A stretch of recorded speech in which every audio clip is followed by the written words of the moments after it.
Sejak awal tahun kemarin, penyebaran COVID-19 semakin menyebar di seluruh Indonesia dan daerah di Indonesia menjadi penyebaran pandemi COVID-19.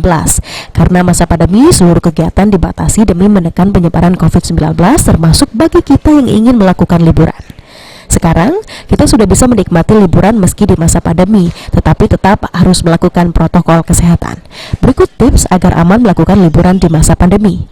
Jika diperlukan, untuk melakukan rapid test atau swab test agar kita yakin diri kita tidak terpapar COVID-19 saat akan berlibur.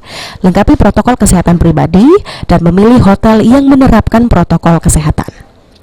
Jika kita penikmat alam, agar mendirikan tenda jauh dari tenda orang lain minimal 2 hingga 3 meter. Mau liburan di kota ataupun alam, kita tetap harus membawa peralatan makan pribadi selain protokol kesehatan seperti masker dan hand sanitizer sendiri. Agar lebih aman, kita hanya melepaskan masker ketika sedang makan saja. Kita berada di pantai atau untuk berenang di kolam dan bermain air agar tidak terlalu lama di dalam air. Karena ketika lama berada di dalam air, kalori kita akan berkurang sebab kalori dalam tubuh salah satu zat yang bisa menahan virus masuk di dalam tubuh.